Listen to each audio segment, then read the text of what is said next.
Mesdames, Messieurs, bonsoir. Bienvenue sur Place au débriefing. Ce soir, nous allons parler du match des Lions indomptables, Cameroun-Algérie. Monsieur Toga, bonsoir. Merci, bonsoir. Les Lions indomptables du Cameroun ont perdu face à l'Algérie 1-0 et n'ont pas donné satisfaction au public camerounais qui se voyait déjà, qui avait déjà un pas pour la qualification au mondial. Oui, ils n'ont pas su faire le jeu, ils n'ont pas donné satisfaction comme c'était attendu par l'entièreté de la population camerounaise. C'est arrivé, il faut prendre ça sur les épaules et travailler. C'est en double confrontation, donc il faut y avoir du cran pour remonter ses bretelles et aller à l'aventure pour la prochaine rencontre. Plusieurs spécialistes disent qu'il ne fallait pas un changement d'entraîneur avant la double confrontation Cameroun-Algérie. Est-ce que ça s'est vérifié sur le terrain? Est-ce que c'était une bonne analyse dès le départ de ne pas changer l'entraîneur ou il fallait donner au public ce qu'il voulait? Non, si on est dirigeant, on ne doit pas donner au public ce qu'il veut parce que le public n'est pas conscient. Il n'a pas tous les éléments à main pour analyser ce qui se passe. Donc non, si on prend ça sous cet angle-là, non, on ne doit pas aller juste pour contenter ce que le public veut. Mais moi, j'ai une autre lecture qui me pousse à dire que non, ce n'était pas une erreur que de changer de coach. Mais maintenant, l'erreur pourrait venir dans le choix du coach qui a été fait. C'est là où l'erreur peut venir. Mais maintenant, on n'a qu'un match à la tête de cette équipe. Il vient de perdre ce match. Et comme le capitaine Courage nous a toujours habitués à se relever de ces différentes turpitudes, on se dit qu'aujourd'hui, trempé dans ce pétrin, il trouvera les mots justes pour galvaniser son groupe. Il trouvera les mots justes lors de la conférence de presse dont je passe un peu l'analyse du match proprement dit. Il a déclaré que maintenant les Lions indomptables ont déjà une idée par rapport au match retour, ils savent comment ils vont jouer en Algérie. Est-ce que dans le staff technique des Lions indomptables, il y a un analyste vidéo? Comment se fait-il que le match, l'équipe d'Algérie n'a pas été analysée de fond en comble quand on sait qu'une équipe qui se déplace et qui va à l'extérieur ne va pas pour ouvrir sa défense, elle va pour la fermer?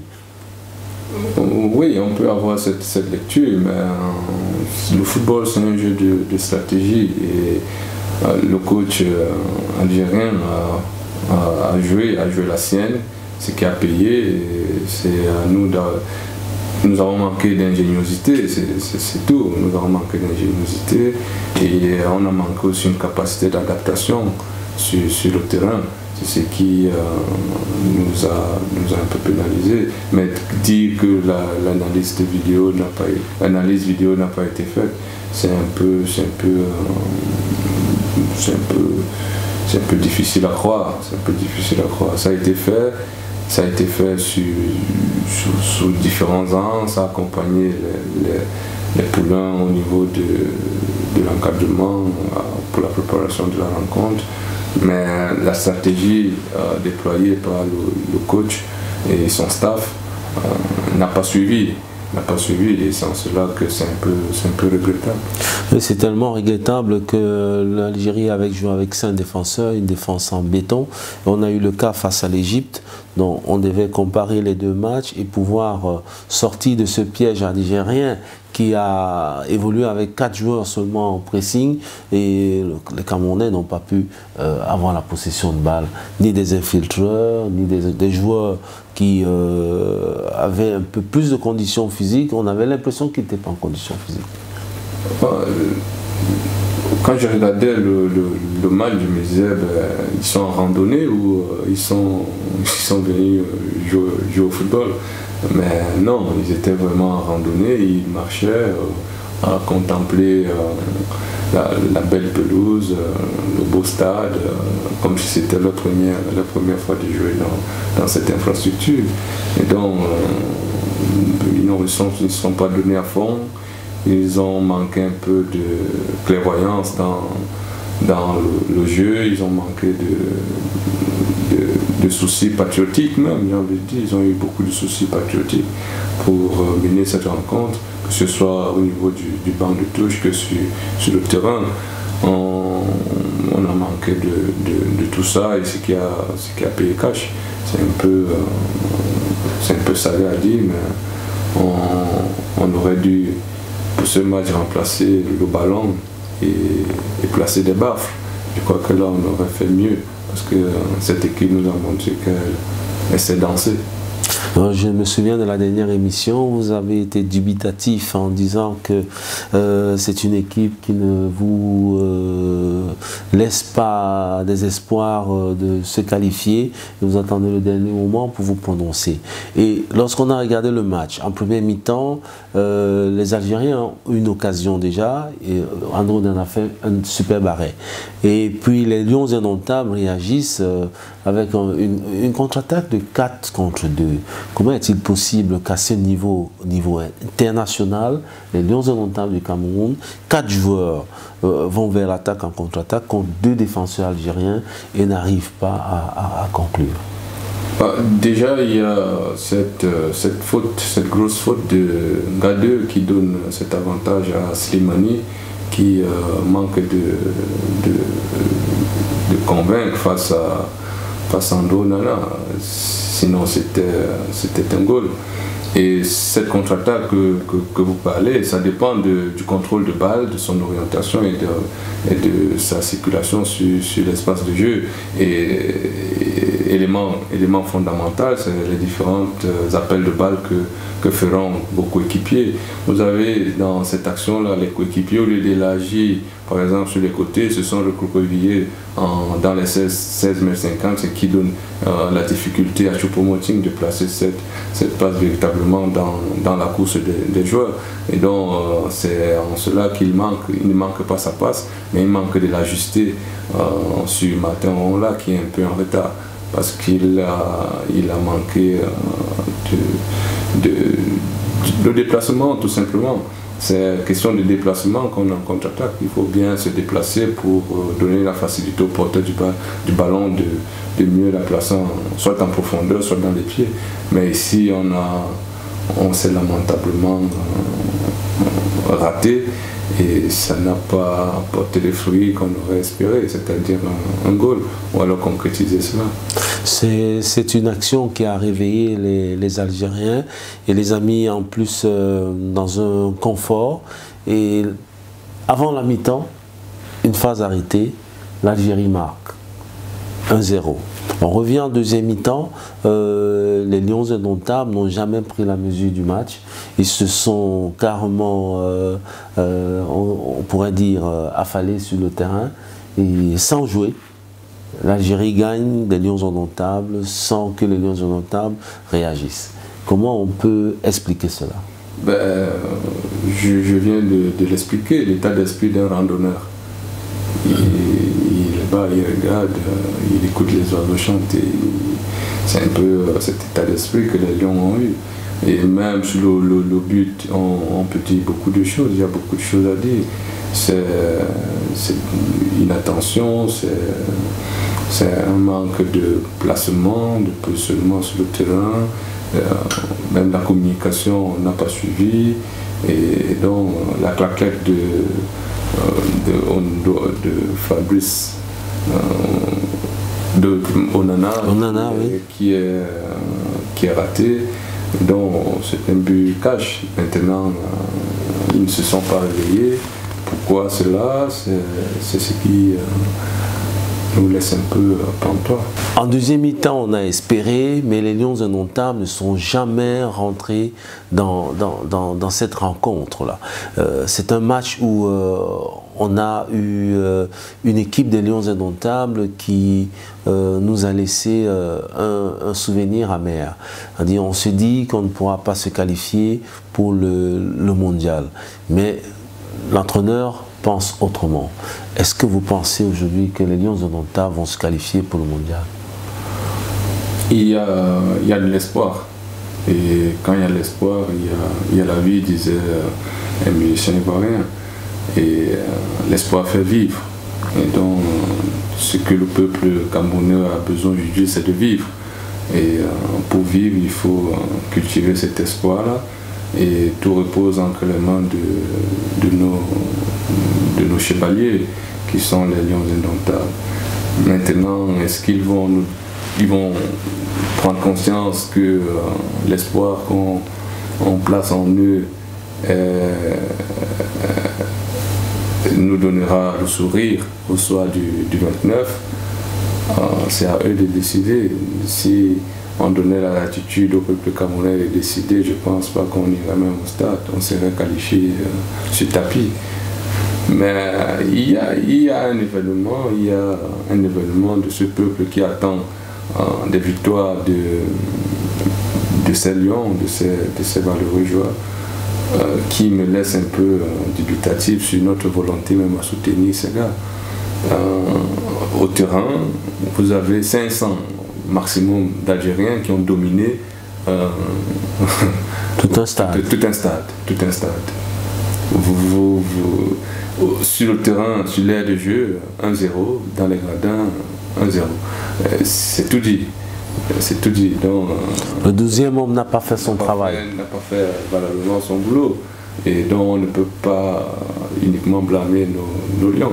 Ils doivent aussi être portés par cette ferveur que les Algériens ont su montrer et qui a galvanisé du début jusqu'à la fin cette équipe.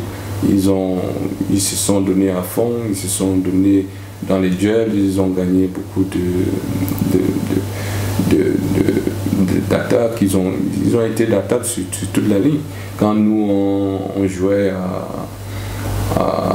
je ne sais pas comment qualifier. Oui, on jouait à trouver son positionnement. Est-ce que ces courses, c'était difficile? On n'a pas vu le faille du 3-5-2. Il n'arrivait pas à déborder sur le flanc. J'avais dit que le coach algérien a compris qu'avec Conceição, la dangerosité de Faye Collins pouvait poser problème à son équipe. Il a donc déployé une stratégie qui muselle Faye ne fût-ce qu'à franchir la ligne de corner pour facilement placer ses centres. Et si vous voyez sur toute la rencontre, il n'a pas placé ne fût-ce que 2 centres ou 1, j'ai envie de dire. Et donc, sur ce point précis, le coach algérien a réussi son dispositif tactique. Mais c'est qui, à contrario, à Rigobertson et son staff, ils n'ont pas su anticiper et mettre les hommes au bon moment pour fatiguer cette défense algérienne. Vous avez vu l'entrée de Tawamba, comment il a pesé sur cette défense, parce qu'on jouait maintenant dans les profondeurs. On n'essayait plus de faire circuler le ballon à la brésilienne là, pour arriver dans les goals à 400 passes, je ne sais pas moi quoi. Mais on sautait les lignes pour poser des problèmes dans le dos de la défense algérienne, ce qui a été fait, mais on n'a pas eu la lucidité ou alors la chance de placer ce but égalisateur. Mais ce qui est inquiétant aussi, c'est de voir que lors des phases offensives, la reconversion offensive, dans la surface de réparation algérienne, il n'y avait que 2 Lions Indomptables pour recevoir un centre face à 4-5 défenseurs algériens. C'est quasiment impossible de marquer dans ces conditions-là. Même le deuxième ballon n'était pas chassé ou en volonté de le conquérir par les Lions Indomptables. Ouais. On dirait qu'ils avaient décidé de ne pas jouer. Sur toute la ligne, non, on ne peut pas conclure qu'ils avaient décidé de ne pas jouer. Si c'était le cas, ils devaient prendre une déculottée. Mais là, c'est 1-0, ils nous ont donné l'espoir parce que l'impossible n'est pas camerounais, on le dit très souvent. Mais sur ce match, ils sont blâmables parce qu'ils n'ont pas donné tout ce qu'il fallait donner pour ne fût-ce qu'avoir le nul ou alors remporter. Ce qui était attendu, c'était la victoire. Mais dire qu'ils n'ont pas joué, non. C'était des randonneurs. Un randonneur, il fait la randonnée. Mais avec la conviction qu'il se balade dans les belles forêts, les belles montagnes. Il fait ce qui est tout beau. Donc ils étaient là en randonneur. Ils étaient là en randonneur. Est-ce que contre l'Algérie et à Alger, les Lions indomptables pourront réagir et rugir? Et comment pensez-vous qu'ils doivent jouer à Alger? Déjà, Alger, le bloc défensif algérien sera fortement renforcé. Le milieu de terrain sera dense. Et l'attaque en Slimani fera ce qu'il sait faire, têter les balles dans les centres. Et donc, la première des stratégies que le coach Gouverson, à mon avis, devrait mettre en place, c'est de limiter les montées offensives algériennes sur les côtés ou alors éviter au maximum les fautes au niveau de notre surface de réparation ou alors au niveau des points sur le terrain qui peuvent faire mal dans le positionnement de nos défenseurs qui ne sont pas habiles jusqu'à présent dans les airs. Au niveau du milieu de terrain, il faut, pour les Camerounais, le densifier, mettre les hommes qui savent porter le ballon vers l'avant, qui peuvent avoir une lecture du jeu sans toutefois s'imposer des passes qui perdent du temps, qui donnent la possibilité à l'équipe adverse de se replacer, de se repositionner. Il faille aller vite dans le jeu, comme le coach allemand Joachim Löw le disait, le ballon va plus vite que l'homme, donc faites circuler le ballon vers l'avant et non vers l'arrière. En une touche de balle, le ballon est parti et ils ont la capacité de le faire. Et au niveau de l'attaque, il faille un Tawamba. Tawamba doit jouer ce match-là pour peser au maximum sur cette défense, la fatiguer, pour que, moi je me dis, un Aboubakar Vincent à la 60e, 75e minute, intègre cette équipe quand Tawamba va faire le gros boulot, comme à la Coupe d'Afrique des Nations avec Dick Tambe. On se souvient encore de ce joueur que Hugo Broos avait ramené dans cette équipe. Il avait fatigué cette défense-là et à la conclusion. Est-ce qu'il ne nous manque pas un milieu de terrain comme Siani? Parce que Siani a quand même, c'est un bon régulateur au milieu de terrain. Est-ce qu'il ne manque pas un milieu de terrain, un meneur comme Siani qui peut porter le milieu de terrain sur ses épaules? Et aussi, autre chose, est-ce que Rigobertson ne doit pas demander à ses joueurs d'imposer un pressing intense à l'adversaire? Il nous manque véritablement un meneur de jeu ou alors je crois que c'est Oumouet qui joue à la place de Siani, si je vois bien. Et est-ce que Oumouet a même la capacité de lecture de Siani, la précision dans la passe de Siani? Je ne pense pas. Donc naturellement, il manque à l'équipe nationale. Et Oumouet, même dans les transversales, il se rate de temps en temps, et donc ce qui pose problème dans le développement de la stratégie du coach. Mais est-ce qu'il y a un remplaçant sur le banc qui est mieux que Oumouet? Je doute fort. Donc Siani véritablement manque à cette équipe nationale et s'il faille, pourquoi pas dans les prochaines discussions. Mais maintenant, le coach, c'était quoi encore la question concernant le coach, c'était pour voir s'il ne faut pas imposer à l'adversaire, à l'Algérie, un pressing intensif. C'est-à-dire il faut presser l'adversaire haut, au milieu de terrain, ne pas permettre à l'Algérie de jouer dans le camp de l'adversaire. Pour répondre à votre question, je vais juste prendre les 15 dernières minutes, Cameroun, Burkina Faso, à la précédente Coupe d'Afrique des Nations. C'est l'état mental qu'il faut avoir, c'est l'état d'esprit qu'il faut avoir, c'est cette niaque-là qu'il faudra avoir pendant 90 minutes pour espérer gagner cette rencontre. Et ajouter à ça, ce qui nous lie tous, ce qui nous rend fiers, c'est l'appartenance à la patrie, c'est le Cameroun. Donc, ajouter un brin de patriotisme dans l'effort qui est donné. Et je pense qu'on aura fait le nécessaire pour se qualifier. Si un de ces ingrédients est mis de côté, on ne peut qu'avoir nos yeux pour pleurer au soir du 29, c'est-à-dire à 21h. Donc vous croyez à la qualification des Lions indomptables? Non, je suis Camerounais, je ne peux que croire. Maintenant, est-ce qu'il faut croire béatement une personne qui a de l'analyse croit non pas avec les organes, comme on dit au Cameroun, mais il croit avec un sentiment de recul pour qu'il ne se sente pas blessé par la suite. C'est ça qu'il faut éviter.